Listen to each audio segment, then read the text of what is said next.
जहां चाह वहीं रहा, इस मुहावरे को कानपुर के हाईलाइट अस्पताल ने चरितार्थ किया है।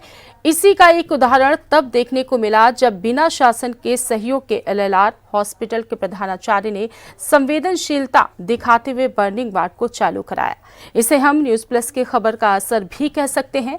पिछले दिनों में ईस्टर्न रोड धमाके के बाद कानपुर में एक चर्चा काफी तेजी से शुरू हो गई थी कि एशिया का सबसे बड़ा अस्पताल हाईलाइट के होते हुए जिले के वे लोगों को लखनऊ के केजीएमयू में क्यों जाना पड़ा।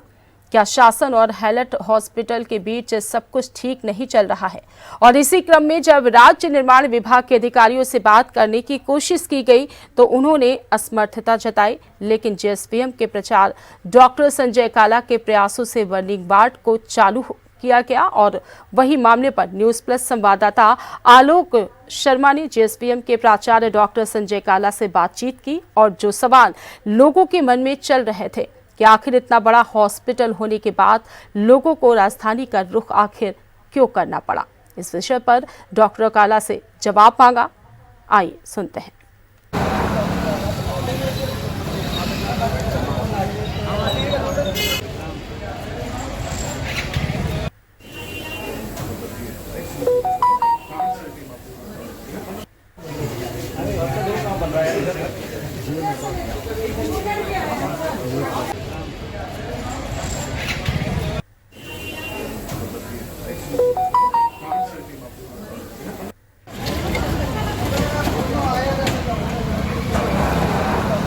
एक्सप्लॉयटेशन करना कोई अगर पूछना है तो उसका सबसे बड़ा एग्जाम्पल है जेएसवीएम के प्राचार्य डॉक्टर संजय काला।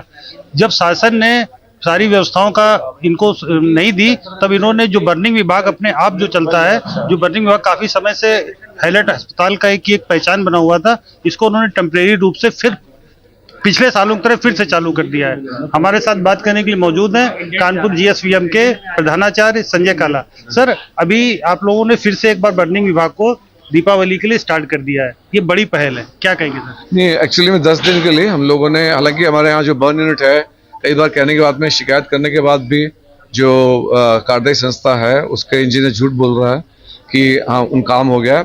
खुद अखबार में फोटो छपी थी और कहता काम हो गया और बाहर बांस बल्ली लगी हुई थी, पुताई नहीं हुई है, टाइल्स गिर रही हैं। तो ऐसे में मरीजों को खतरा, ना बिजली है ना पानी है, तो ऐसे में कैसे व्यवस्था? हम नहीं तो हम उसको शुरू करते, अगर वो दे देते हैं, हमें हैंड ओवर कर दें तो हम उसको शुरू कर देंगे। व्यवस्थाएं वो छोटी मोटी हम अपनी साइड से कर सकते हैं।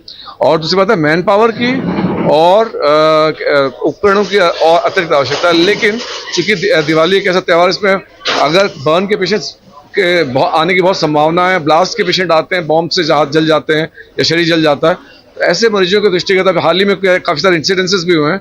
तो हम लोगों ने ये पहल लेते हुए 19 तारीख से 30 तारीख तक हमने कहा, क्योंकि उस वक्त पे सारे अस्पताल फुल होते हैं और कई गरीब मरीज होते हैं, प्राइवेट में जा नहीं सकते, तो उनके दृष्टिगत हमने यहाँ पे अपना एक वार्ड रिजर्व कर लिया है बर्न के करीब 10 पेशेंट्स के लिए। 2 वेंटिलेटर भी हैं, मतलब अगर सीरियस भी है तो वेंटिलेटर भी हमारे पास में रहेंगे और रिसोर्सेज भी रहेंगे। हम लोगों ने सारा उसके लिए हमारे पास में एडवांस जो ड्रेसिंग्स हैं वो भी अवेलेबल हैं, जो मतलब एक पेशेंट में लगभग 50,000 का खर्चा आता है उस ड्रेसिंग का, कोलेजन ड्रेसिंग कहते हैं उसको। उसके अलावा बाकी नॉर्मल ड्रेसिंग भी हमने सब तैयारी कर रहे हैं और 2-3 दिन में हमारे वार्ड रेडी हो जाएगा और 19 से लेकर के 30 तारीख तक सारी भवन की सुविधाएं इस वार्ड में हमारे यहाँ उपलब्ध रहेंगी। इसका मतलब हाईलाइट अस्पताल में उस दौरान जो भी मरीज बर्निंग का आएगा उसके लिए पूरी क्योरनेस का अरेंजमेंट प्रशासन ने कर रखा है। बिल्कुल वही रहेगा और जब तक वो ठीक नहीं हो जाता पेशेंट, वो हमारे यहीं पे भर्ती रहेगा, चाहे महीना लगे चाहे 2 महीना लगे। कई बार बर्न ज्यादा होता है, लंबा समय मरीज को रहना पड़ता है, तो हम समुचित इलाज देंगे। हालांकि चूंकि अभी हमारे पास में संसाधन नहीं है तो हम 10 दिन से अधिक तो अभी कंटिन्यू करना संभव नहीं है, लेकिन 10 दिन तक के लिए तो हम यहीं पे जो भी पेशेंट आए उसको पूरा इलाज मिलेगा, कहीं रेफर करने की आवश्यकता नहीं पड़ेगी।